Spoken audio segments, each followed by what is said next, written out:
अब हमारा टॉपिक है एडजस्टेड आर स्टैंडर्डाइज्ड रेट। ठीक है, ये जो है ना हम लोगों ने कब यूज़ करना होता है, if we want to compare the death rates of two population with different age composition, the crude death rate is not an ideal tool. ठीक है, इसका क्या मतलब है कि देखो, जब हमने जो है ना दो पॉपुलेशंस को आपस में कंपेयर करना है, उनके डेथ रेट को, मतलब हम पाकिस्तान का डेथ रेट और इंडिया का डेथ रेट जो है ना कंपेयर करने लगे हैं। ठीक है, तो उस वक्त जो है ना कुछ जो एज के ग्रुप्स होंगे, जैसे कि हम अगर कह लें कि 20 साल से लेकर 30 साल वाले जो है ना इंडिया के जो रेजिडेंट हैं, वो उनकी जो उनका जो डेथ रेट होगा वो डिफरेंट होगा। ठीक है, और जो पाकिस्तान के होंगे उसी एज ग्रुप के, वो उनका डेथ रेट डिफरेंट होगा। ठीक है, तो ये जो क्रूड डेथ रेट है ये तो ओवरऑल डेथ रेट बताता है ना, ये हमें एक स्पेसिफिक जो है ना डिफरेंट एजेस का नहीं बताता। तो हमें जो है ना जैसे 1 से 10 साल वालों का रेट निकाल लो। ठीक है, उसके बाद जो है ना आगे 11 से लेकर 20 साल का, फिर जो है ना 30 से 40, इस तरह से जो है ना जो डिफरेंट ग्रुप्स होंगे उनके जो हम डेथ रेट्स होंगे उनको जो है ना दो पॉपुलेशंस में आपस में कंपेयर करेंगे। तो उसके लिए क्रूड डेथ रेट हमारे लिए आइडियल नहीं है। उसके लिए हम क्या करते हैं, स्टैंडर्डाइज्ड रेट को निकालते हैं और इनको कंपेयर करते हैं। अब स्टैंडर्डाइज्ड जो रेट है हमारा, उसके जो है ना दो आगे मजीद जो है ना मेथड्स हैं। एक हमारे पास डायरेक्ट आ जाता है और एक हमारे पास इनडायरेक्ट आ जाता है। सबसे पहले हम डायरेक्ट वाले के बारे में पढ़ लेते हैं। डायरेक्ट वाले का ये मैंने जो है ना एक स्केच बनाया है, इसमें देखो। ठीक है, ये जो हमारे पास ये वाला है डायरेक्ट है और ये इनडायरेक्ट है। डायरेक्ट वाले के अंदर ये वाली बात वैसे ही उसको एक्सप्लेन करने के लिए थी कि क्रूड डेथ रेट यहाँ पे यूज़ नहीं होता, इसलिए हम स्टैंडर्डाइज डेथ रेट करते हैं, क्योंकि हमारे पास दो पॉपुलेशंस होती हैं, ग्रुप ए और बी होता है। और जो है ना डिफरेंट एजेस ग्रुप के जो डिफरेंट डेथ रेट्स होते हैं और दोनों जो है ना ग्रुप्स के कंपेयर भी करने होते हैं हमने, तो उसको जो है ना हमने इससे क्रूड डेथ रेट से नहीं करना होता। अब इसके जो है ना स्टेप्स होते हैं हमारे पास, जो हमारे पास डायरेक्ट मेथड होता है। तो डायरेक्ट मेथड के जो स्टेप्स हैं उसमें जो है ना पहली जो चीज़ है हमें पता होनी चाहिए वो है standard population of by WHO। ठीक है, तो स्टैंडर्ड पॉपुलेशन क्या होगी, मतलब कि WHO की तरफ से ना एक स्टैंडर्ड पॉपुलेशन होती है। जैसे अब पाकिस्तान और इंडिया है, पाकिस्तान की स्टैंडर्ड पॉपुलेशन कितनी है अकॉर्डिंग टू WHO, उसी तरह इंडिया की कितनी है। इसी तरह जो है ना जब हम बात करते हैं एज की, ठीक है, तो हमें ये भी पता होता है कि जो कौन सा एज ग्रुप है, ठीक है, उसकी स्टैंडर्ड पॉपुलेशन क्या है। जैसे जो है ना अब देखो यहाँ पे जो है ना मैंने एक चार्ट बनाया हुआ है, इसमें सारा एक्सप्लेन हो जाएगा। जैसे हमारे पास जो है ना ये जो 1 साल से छोटे बच्चे हैं, ठीक है, उनकी जो स्टैंडर्ड पॉपुलेशन है वो हमारे पास जो 2400 है। ठीक है, ये हमारे पास पॉपुलेशन आ गई। ठीक है, ये हमें पता हो, ये सब, ये देखो सारे जो एज ग्रुप्स हैं इन सब की जो है ना ये स्टैंडर्ड पॉपुलेशन लिखी हुई है। ठीक है, ये किस तरह से करना है कैलकुलेट, ये सारा थोड़ा जो है ना कैलकुलेशन वाला है ना, तो इसको अच्छे से कर लेते हैं। सबसे पहले तो ये हमें पता चल गया कि स्टैंडर्ड पॉपुलेशन क्या होती है। अब जो है ना हमारे पास ये calculate age specific death rate. अब जो है ना पहला पहला स्टेप इसमें क्या करेंगे हम, दूसरा स्टेप सॉरी, पहले तो स्टैंडर्ड पॉपुलेशन को लिख लेंगे, उसके बाद जो है हमारे पास क्या है, age specific death rate. Age specific death rate में हमारे पास क्या होगा, कैसे निकालेंगे। अब देखो हमारे पास ये एज ग्रुप्स हैं। ठीक है, कि मतलब 1 साल से छोटा बच्चा, फिर 1 से 4 साल वाला, फिर 5 से 14 साल वाला, 15 से 19 साल वाला, ये एक एग्जाम्पल के तौर पे सारा स्केच बनाया हुआ है ताकि समझ आ जाए कि कैसे कैसे कैलकुलेट करते जाना है। ठीक है, ये हमारे पास मिड ईयर पॉपुलेशन। अब मिड ईयर पॉपुलेशन वहीं 1 जुलाई वाली जो है ना वो सारी पॉपुलेशन जो है ना हमारे पास यहाँ लिख देंगे, हर वेरियस ग्रुप्स की, मतलब कितने कितने साल में कितने कितने इस एज ग्रुप के जो है ना बच्चे हैं, मौजूद हैं। ठीक है, तो ये और टोटल पॉपुलेशन ये हो गई। उसके बाद आ जाता है डेथ इन द ईयर। अब साल में कितनी डेथ्स हो रही हैं, अब जो बच्चे 1 साल से कम है 60 की डेथ हो रही है। उसके बाद 1 to 4 में 4 ईयर्स तक कितना हो रहा है, 20, फिर 12, 15, ये डिफरेंट ग्रुप्स का डिफरेंट वो है। अब हमने कैलकुलेट क्या करना था, एज स्पेसिफिक डेथ रेट, ये रहा एज स्पेसिफिक डेथ रेट। अब इसको जो कैलकुलेट करना है उसके लिए हम क्या करेंगे, हमने जो है 60 को ऊपर रखना है, डिवाइडेड बाई 4000 करना है, मल्टीप्लाइड बाई 1000 करना है। ठीक है, क्या करना है हमने हमने 4000, ठीक है, मिड ईयर पॉपुलेशन, इसको नीचे रखना है, 60 को ऊपर रखना है, मल्टीप्लाई बाई 1000 करना है, तो हमारे पास आंसर क्या आ जाएगा, 15। ये क्या है, एज स्पेसिफिक डेथ रेट, मतलब कि ये जब 4000 बच्चे होंगे 1 साल से छोटे वाले, ठीक है, और उनमें जो है ना 60 की डेथ हुई है, तो इस एज वाले एज स्पेसिफिक डेथ रेट क्या होगा, 15। ठीक है, तो इसी तरह 1 to 4 वाले हैं, या चलो 20 से 24 साल वाले हैं। ठीक है, 20 से 24 साल वाले बच्चे क्या हैं, 4000 टोटल उनकी जो है ना मीडियन पॉपुलेशन थी। अब उनमें से डेथ्स हो रही हैं 16 की। ठीक है, तो इसका एज स्पेसिफिक डेथ रेट क्या होगा, 4। अब ये किस तरह से आया, 16 डिवाइडेड बाई 4000 मल्टीप्लाई बाई 1000, तो इससे क्या है हमारे पास एज स्पेसिफिक डेथ रेट। अच्छा, हम एज स्पेसिफिक डेथ रेट निकाल क्यों रहे हैं, क्योंकि हमने एंड में जाके हमारा जो है स्टैंडर्डाइज्ड रेट निकालना है। ठीक है, तो जब स्टैंडर्डाइज्ड रेट है उसको निकालने के लिए हमें कुछ चीज़ों से गुजर के जाना है। पहले हमें एज स्पेसिफिक डेथ रेट निकालना है। ठीक है, तो ये हमने निकाल लिया एज स्पेसिफिक डेथ रेट। ठीक है, उसके बाद हमने एक्सपेक्टेड डेथ्स निकालनी है। एक्सपेक्टेड डेथ्स निकालने के लिए क्या होता है, हमारे पास होना चाहिए स्टैंडर्ड पॉपुलेशन। मैंने पहले स्टेप में बताया था कि स्टैंडर्ड पॉपुलेशन हमारे पास होती है। ये हमने जो है ना हर वेरियस ग्रुप की जो है ना ये लिख ली है स्टैंडर्ड पॉपुलेशन, ये आ गई हैं सारी, ठीक है। अब एक्सपेक्टेड डेथ रेट निकालना है, ठीक है। तो एक्सपेक्टेड डेथ रेट हम कैसे निकालेंगे, ये नीचे फॉर्मूला दिया हुआ है। इसमें क्या होगा कि हम स्टैंडर्ड पॉपुलेशन को मल्टीप्लाई करेंगे हमारे पास एज स्पेसिफिक डेथ रेट के साथ, डिवाइड करेंगे 1000 के साथ।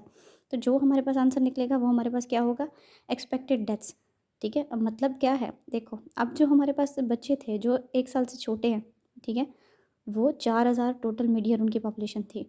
उसमें से जो डेथ्स हुई हैं वो 60 हैं, ठीक है। और जो हमारे पास एक्सपेक्टेड डेथ्स थी, यानी कि जितना एक्सपेक्टेड था कि डेथ्स होंगी, ठीक है, वो क्या है, 36 थी। अब जो है ना हमारे पास एज स्पेसिफिक डेथ रेट, ये अब हमें दो चीज़ें मिल गई हैं, एक हमें एज स्पेसिफिक डेथ रेट मिल गया है, एक हमें एक्सपेक्टेड डेथ्स मिल गई हैं। अब इन दोनों को यूज़ करके हमने स्टैंडर्डाइज्ड रेट को मालूम करना है। अब स्टैंडर्डाइज्ड डेथ रेट हमारे पास क्या होगा, देखो स्टैंडर्डाइज डेथ रेट पर थाउजेंड का मतलब क्या है, मल्टीप्लाई हम इसको 1000 करें, मतलब 1000 से करेंगे, मतलब कि 1000 में से जो रेट आएगा ना पर 1000 वो उतना होगा। अब जैसे हमारे पास जो है ना ये क्या है 609, ये हमारे पास कैसे आया, ये जो एक्सपेक्टेड डेथ्स थी, हमने पूरी पॉपुलेशन की निकाल रहे हैं ना, तो एक्सपेक्टेड डेथ्स हमारे पास ये टोटल ऐड कर लेंगे, सबकी एक्सपेक्टेड डेथ्स निकालते जाएंगे उसी तरह के। हमारे पास जो है ना ये स्टैंडर्ड पॉपुलेशन को इस रेट के साथ मल्टीप्लाई करके डिवाइड करना है 1000 से, तो ये रेट आता जाएगा, डेथ्स आती जाएंगी, ठीक है। इन डेथ्स को हमने प्लस कर लेना, ये हमारे पास आ गई। और जो हमारे पास स्टैंडर्ड पॉपुलेशन है डिफरेंट ग्रुप्स की, ठीक है, उनको भी क्या करना है, हमें उसको भी डिवाइड कर देना है, ऐड करके नीचे टोटल करके डिवाइड कर देना, मल्टीप्लाई बाय 1000, तो हमारे पास जो है ना 6.56 आ जाएगा हमारे पास रेट।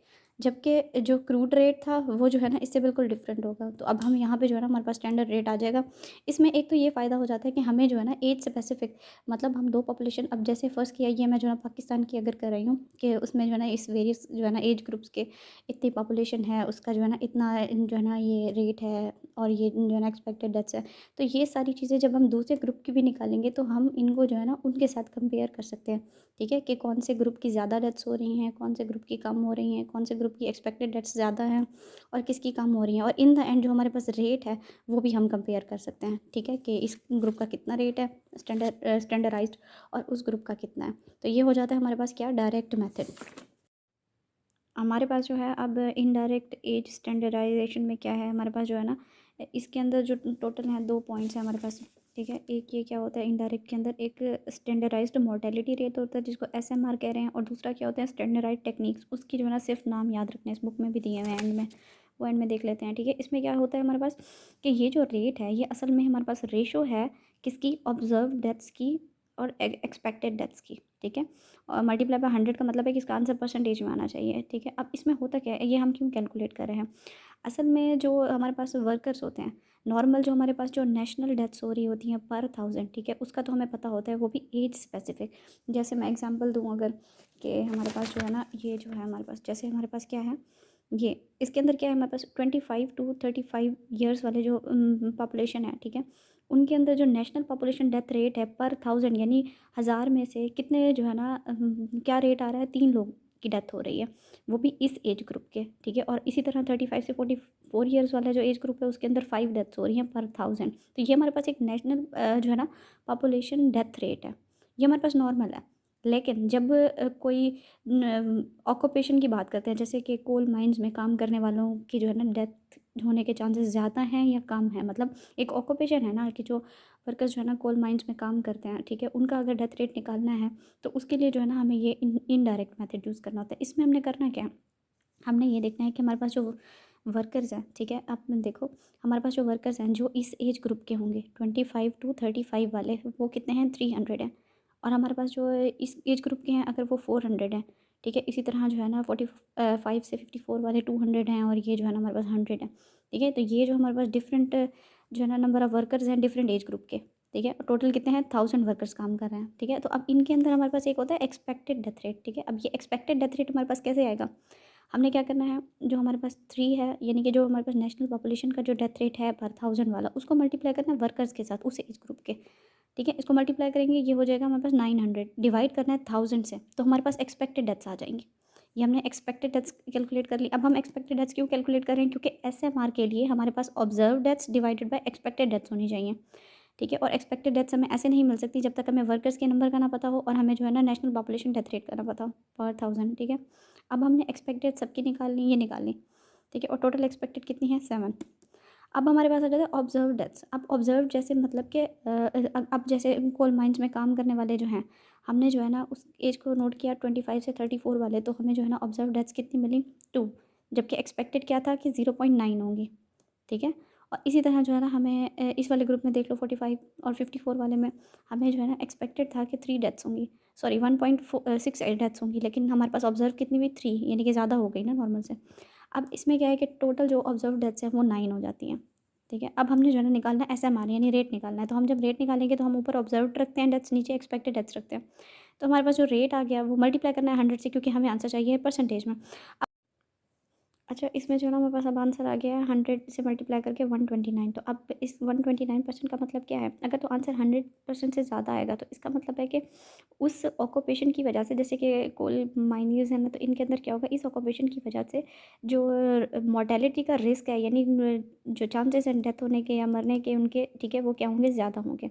जबकि अगर 100 से आंसर कम आएगा तो उसका मतलब होगा कि मोर्टेलिटी का जो रिस्क है वो क्या होगा, कम होगा, ठीक है। अब इसमें 129% का मतलब क्या है कि इसके अंदर जो है ना इस ऑक्यूपेशन की वजह से 29% जो है ना चांसेस ज़्यादा हैं जो नेशनल पॉपुलेशन डेथ रेट है उससे ज़्यादा डेथ्स होने के। समझ आ रही है कि मतलब इस जो हमारे हमने एक एस्टिमेशन लगाया था कि जो नेशनल पॉपुलेशन डेथ रेट है, ठीक है, जैसे फ़र्ज़ किया कि 25 to 34 वालों का 3 है, तो जो है ना ये तकरीबन 29% ज़्यादा चांसेस होंगे इसके जो है ना डेथ्स के मतलब ज़्यादा होने के, इंक्रीज रिस्क ऑफ डेथ इस ऑक्यूपेशन में।